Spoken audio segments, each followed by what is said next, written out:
The defining moment in every business is what's called the transaction. Okay.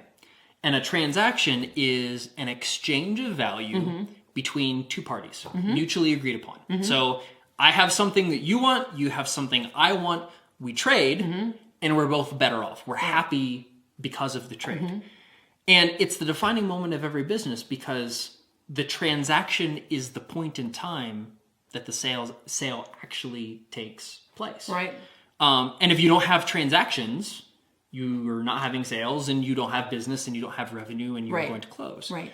So it's important to understand that everything to this point, the creating of value and the marketing of that value, is leading up to the trade. Okay. And you must make the trade in order to have a business. Great. And in order to make a transaction, you first have to present an offer. You have to have something to trade. Sure. And you have to have someone to trade it to.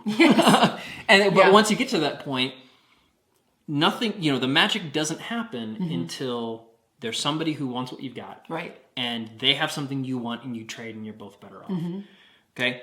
Now, a couple of caveats here. One is you can only trade with things that are economically valuable, which is why we talked about economically valuable skills. Think of if you go to work for a company, if you don't have any economically viable skills, they won't hire you because you don't have anything that they want. Right. Similarly, you can't trade a non-economically viable thing with somebody else. So for example, we could go outside and pick up a rock and try to sell it to people, but they probably don't want it because it's not economically valuable. Now, if the rock happens to be a nugget of gold, they probably will want that because there are some economically viable uses for that particular product. But without something economically viable to trade or valuable to trade, you don't have anything to transact with. Embarrassingly enough, we moved into this apartment like a month ago, and I bought some rocks at Target because they were packaged as like filler for vases, even though I knew I was buying rocks. Right. So I mean, you could sometimes spin it. Yeah, but they found a use for that material that Right. people would want to purchase for. Yeah. So there was a need there, and they were filling the need. So I that's know. good. So one of the things to really keep in mind, and this is going back and referencing some of the stuff we already talked about in value creation. Since you don't really have a business until you start transacting. Right. And there's kind of a business fad going on right now called starting a startup or creating a startup. Right. I've heard of that. And a startup, you can think of it as something somebody hopes will be a business someday, but it doesn't actually sell anything. So, and there's a tendency to assume that when you're starting a startup, you're starting a business. And they may not even try to sell anything. Isn't it like Twitter or? Yeah. Twitter doesn't sell anything. Facebook sells advertising now. But they didn't used to. But they didn't used to. Yeah. And, and a lot of like software developers will develop something with no transaction model, with no revenue model. And they'll hope that it will become popular enough that somebody like Google will want to buy it from them. Yeah. And personally, I think that has more to do with playing the Google lottery.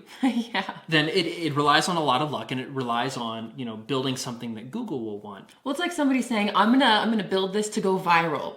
Yeah. Well, it's possible. Good luck. But it's really hard to guess what's gonna go viral and what's not. Right. Yeah. So personally, my defining criteria is until you go through a transaction, until you actually make a sale to a paying customer, you are working on a project. You are not working on a business. That makes sense. Okay? So transactions are what businesses are all about. Okay? And that's also why, going back to some of the things like minimum economically viable offer, it's in prototyping and iteration to the point where you actually start selling. Right. The idea is to create something to sell as quickly as you possibly can. Makes because sense. that's when you start being a business. So don't forget, as you're building something new, the transaction part is one of the most important parts of the business. Because without making transactions, without making sales, you don't have a business. You have a project. And it's not just the money part. That's one of the first times you get back any feedback. Right. Exactly. Which is why selling something quickly and then getting that feedback and iterating can help you have a much better offer much more quickly than you otherwise would. Because you don't have to be perfect the first time. Okay? All right. So that is making transactions.